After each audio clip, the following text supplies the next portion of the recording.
Magandang hapon sa inyong lahat. Ito po si Herbert Curia, author-promoter ng The Bible Evangelization. Kakibat ang ating pananalig sa ating banal na Panginoon Diyos, banal na Panginoon sa Kristo, gabay ng kaliwanagan ng banal na Santa Maria, ay ating po ibinabahagi sa inyo sa linggong ito, ang mensahe ng ating banal na Panginoon Diyos.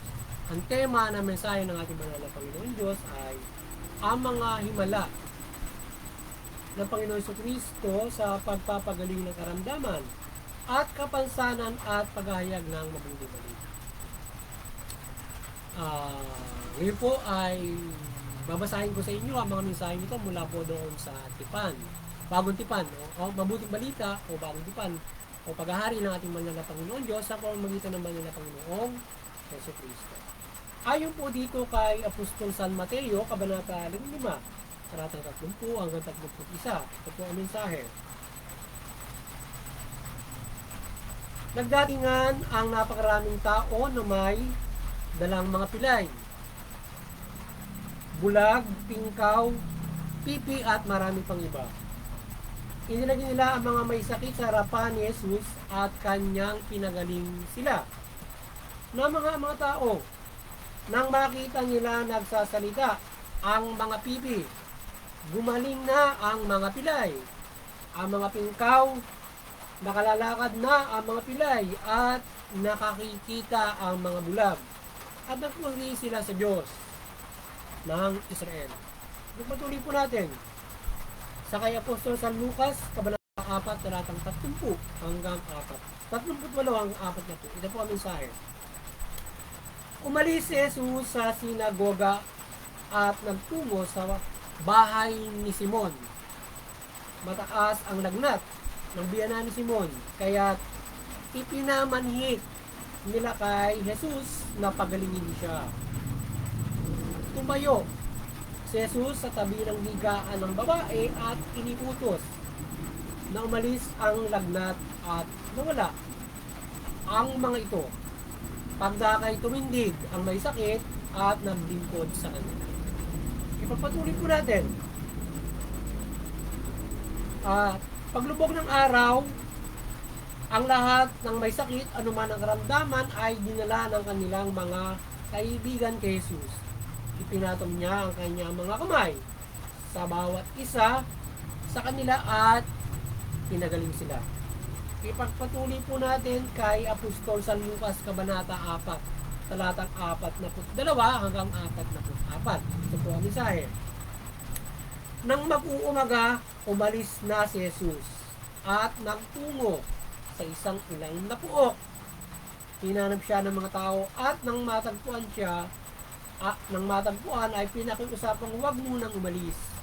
Subalit sinabi niya sa kanila, dapat ko ring ipangaral sa ibang mga bayan ang mabuting balita tungkol sa paghahari ng Diyos, sapagkat iyan ang layunin ng pagkasugo sa akin. At nangaral siya sa mga sinagoga sa Judea. Ipagpatuloy po natin kay Apostol San Juan, Kabanata 14, talatang 12 hanggang 14. Ito po ang mensahe. Sinasabi ko sa inyo, ang nangangalig sa akin ay makagagawa ng mga ginagawa ko at higit pa rito, sapagkat paroroon ako sa Ama, at anumang hiningi ninyo sa Ama sa aking pangalan ay gagawin ko, upang maparangalan ng Ama sa pamamagitan ng Anak. Gagawin ko anumang hihilingin ninyo sa pamamagitan ko, hilingin ninyo sa pamamagitan sa pangalan ko. Ipagpatuloy po natin kay Apostol San Juan pa rin, Kabanata 20, talatang 30 hanggang 31. Ito po ang isa. Marami pa ang kababalagang ginawa si Jesus na nasaksihan ng mga alagad. Ngunit hindi natala sa aklat nito. Ang mga natala rito ay sinulat upang sumampalataya kayo na si Jesus ang Mesiyas, ang anak ng Diyos, at sa gayoy magkaroon kayo ng buhay sa pamamagitan niya. Ito po ang mensahe, salita ng ating banal na Panginoon Diyos sa linggong ito. Sa ating pagbabahagi ng mabuting balita dito sa The Bible Evangelization. At ating pong pasalamatan ng ating banal na Panginoon Diyos, Panginoon sa Kristo at Espiritu Santo. Maraming salamat po sa ating mga Panginoon Diyos, Panginoon Kristo at Espiritu Santo. Ngayon po ipaliliwanag ko sa inyo ang mga mensahe nito mula din sa tema na ang mga himala ng Panginoon Kristo sa pagpapagaling ng karamdaman at kapansanan at pagpapahayag ng mabuting balita. Yan. Nais pong ibabatid sa atin ng ating banal na Panginoon Diyos sa pamamagitan ng anak o ng bugtong na Panginoon Kristo o bugtong niyang anak sa pamamagitan ng Panginoon Kristo na kanyang pinababatid sa atin ang labis niyang pagmamahal o lubos niyang pagmamahal sa atin mula sa bugtong na anak na kanyang isinugo ito para tayo patawarin natin ng kasala at tayo ay kanyang pangalagaan sa ating mga kahinaan mula sa kanyang bugtong na anak sa pamamagitan mula sa kanyang paghahayag ng mabuting balita ay pinagaling niya ang mga karamdaman. Gumawa ng napakaraming kababalagan ng Panginoon Diyos mula Panginoon sa Kristo na pinagaling niya yung karamdaman, mga karamdamang hindi na gumagaling, mga kamansanan na nawala ng kalunasan, mga karamdaman na kanyang pinagaling na halos na hindi na napapagaling at lalong-lalo na yung mga karamdamang madaling mapagaling mula doon sa mga iba't ibang mga kagamutan herbal na o mga kagamutang kayang tugunin ng mga scientific doktor na ginawa rin ng Panginoon Diyos at ng mga medisina o nagmula sa mga halaman na kanyang ginawa o galing dito sa mundo na nakagagaling o pwedeng makapagpagaling ng mga karamdaman. So aside from that ay ginabayan tayo ng mga himala ng Panginoon Diyos para sa pamamagitan ng pananampalataya para tayo gumaling sa ating karamdaman. Yan. At ginawa ng Panginoon sa Kristo yan. Ginabayan tayo yung mga hindi lang mapapagaling na mga pilay, mga pipi, bingi, pingkaw, yan.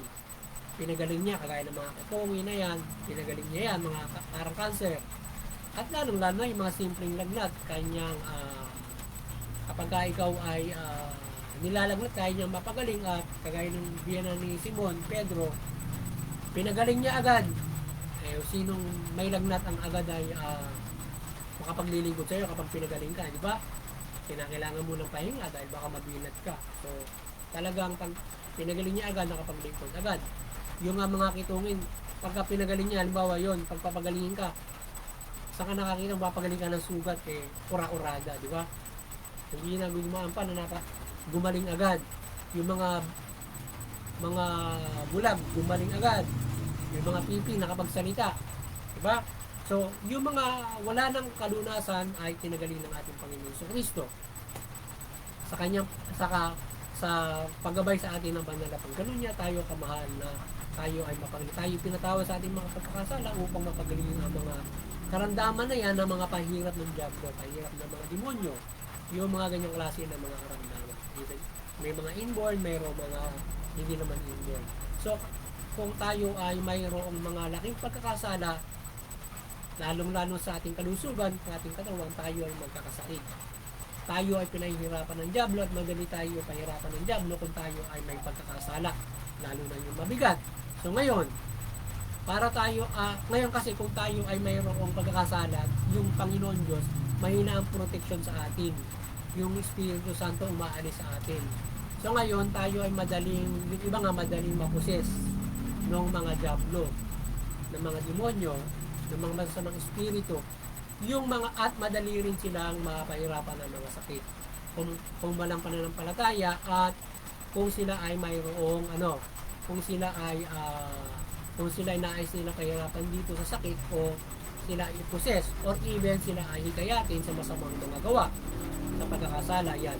So ngayon ay diyan may iba't iba, mayroong mga tao pinahihirapan ng diablo at pinoposes. So yung mga yan ay kapag na ganun ay may mga pagkakasala sa Diyos at sila ay madaling napapasok ng diablo o napapahirapan sa mga sakit. So ngayon ay ang Panginoon sa Kristo pinatawad tayo at kung tayo nananampalataya, patatawarin tayo at humihingi tayo ng kapatawaran, tayo ay mapapagaling sa ating karamdaman. At yung mga nanampalataya pinatawad niya yung mga pagkakasala at pinagaling niya yung kanilang karamdaman. So, doon sa kanilang pananampalataya sa Panginoon sa Kristo ay tinatawag yung mga pagkakasala dahil nga sa yung mga layunin ng Panginoon Kristo mapatawad ng pagkakasala. At yun, ginabayan ng mapaganyang karamihan. Sa panahon natin ngayon, tayo ay pwedeng mapaghimalaan. Pwede tayong dumalangin ng paghimala. Humiling tayo sa Panginoon Kristo, sa Panginoon Diyos, ng paghihimala sa pangalan ng Panginoon Kristo, mapagaling tayo sa karamdaman, sa ating sarili, or sa ating kapwa-tao. Pwede tayo manampalataya ng lubos para kagalingan. Halimbawa, kapamilya natin, ng ibang tao. Lalong-lalo na kung ikaw yung binigyan ng Espiritu Santo ng kapangyarihan para makapagpagaling ng karamdaman. Yun ay higit na makapagpagaling sa kanya ng kakayanan. Ngayon ay pwede rin na gumamit ka ng medisina, yung mga ginawa ng Diyos, kasamahan mo ng pananampalataya para ikaw ay gumaling. Kung hindi ganun kalaki yung pananampalataya mo para gumaling ka doon sa panghimala na gagawin niya. So sa tulong ng medisina at ng pananampalataya, gagaling ka. Ngayon kung yung gumagamit ng medisina, dapat sasamahan ng pananampalataya yan para gumaling ka lalo. Kasi mayroong mga hindi na napapagaling din ng medisina. Kaya nga yung himala ay kaya nga naghihimala para ikaw ay gumaling ng hindi na wala nang kagalingan, lalo na yung mga mayroong kapansanan. Ngayon may mga kapansanan na hindi na talaga pinagagaling pa ng Diyos. Mayroong hindi na pinagagaling pa or hindi sila naabutan ng mga paghihimala or may pananampalataya. Mayroon naman talaga na pag nagkakaroon ka ng kapansanan, ikaw ay hindi na paghihimala. Kaya halimbawa, ikaw ay nawala ng nagkaroon ka ng na naputulan ka ng mga kamay, paa, ganun. So ikaw ay maaaring hindi na mapaghimalaan at maaaring yung ganun ay hindi na paghihimalaan ng Panginoon Diyos sapagkat para hindi mo inaabuso yung katawan mo. Kung ganun. At kung ikaw ay nakasala. Ngayon ay ngayon mayroon namang ibang mga gabayan Diyos para ikaw ay magabayan sa mga bagay na yan. So mayroon ibang mga kapansanan na mga nagagabayan para ikaw ay mapagaling sa iyong karan ba? Bulag, kagaya nung pinagaling ng Panginoon sa Kristo, ikaw ay maaari din mapagaling ng kapwa-tao o ng mga ibang pananalangin. Sapagkat yung mga ganun sa pananalangin na lang sila napapagaling o sa mga himala. Hindi na kaya na medisina yung mga ganun. Yung mga bulag, pilay, bingi, yung mga talagang inborn at mga talagang fatal na. So yun ay maaari pang madala sa mga pananampalataya. O else yung iba ay nananatiling ganon sapagkat yung mga pahirap na mga demonyo yun or else pagkakamali ng isang tao. Kaya nagkakaganon. Kaya tayo ay manampalataya ng lubos upang iadya tayo sa mga sakit, nakamamatay na sakit, mga sakit na nakapipinsala ng katawan, sakit na maaaring makatanggal ng mga parts of your body or anything else, yung mga disgrasya, yung mga bagay na yan. So kaya tayo ay manampalataya ng lubos para tayo maiadya sa mga bagay na yan. At tayo ay paghimalaan ng Diyos. Lalo na, at hindi lamang sa pagpapagaling, kundi iadya tayo dyan. At manalangin natin na yung may mga kapansanan na ganyan ay mapaghimalaan ng Diyos, sila ay makakita, makalakad, yung ganun. At sila ay mabigyan pa ng matakaman. At yung mga kaya pa ng medisina ay mapagtibayo at sila ay mapagawa nila na malunasan pa yung mga halimbawa may mga malalamang paningin, makakita pa yung mga ilan na mga na dito siya sa paglulugtong at yung ilan na may mga magbibigay ng kapansanan na titherapy pa. So sana magabayan pa yan at samahan ng mga paghihimala para sila ay tuluyan ng gumaling. Kumbaga nasa level sila ng pagitan sila ng naging kapansanan na napapagaling ka. Pero yan ay nabibigyan ng himala ng Diyos para mapagaling. Yung mga medisina plus pananampalataya. Yun ang dapat na yung iba. Pero kung meron kang malaking pananampalataya, kahit lagnat na mapagaling ka at mga ka sa anumang uri ng mga kapansanan or malalang mga sakit. Kapag himalang ka ng Diyos sa mga sakit na ikaw ay gumaling. Kaya kanakalang natin ng malaking pananampalataya. So, pwede natin sa panahon ngayon, pwede natin ipagdagan yung kapatao natin, ang ating sarili, na tayo ay panghimalaan ng Diyos. Kaya kung hindi ganun malaki yung pananampalataya, pwedeng ang tulong ng medisina na ginawa rin ng Panginoong Diyos, yan ay makatutulong din. Kasamahan natin ang pananampalataya. Kailangan din ng samahan ng pananampalataya at yan din ay makatutulong doon sa mabigyan ng pagkakataon yung mga ibang nagkakamali. So, muli, sana ay nagabay lang kayo ng The Bible Evangelization sa inyong spiritual na pumuhay at magkaroon kayo ng malaking pagkakataon sa inyong kaligtasang spiritual. Yan. At muli, sana patuloy tayong gabayan ng Banal na Santa Maria ng kanyang pagmimilagro sa pagbabahagi natin ng mabuting balita dito sa The Bible Evangelization. At sa inter-unity, patuloy tayong magkaisa at unawain natin mga reliyon at tayo ay magpalaganap ng pagkakaisa at kakayaan.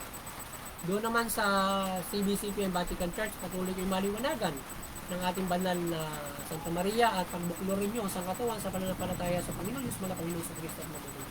At sa ating munting nakayanan, sana patuloy tayong gabayan ng banal na Santa Maria ng kanyang milagro at mapagbuklod natin ang sangkatuan sa mula Panginoon sa Kristo at mabuting. At doon sa mga pamala, maliwanagan kayo at patuloy nyong at lumahala kayo ng mabuti, matuwid, patas ng Kristo at tulungan nyo yung karapatan. Muli, magandang hapon sa inyo lahat at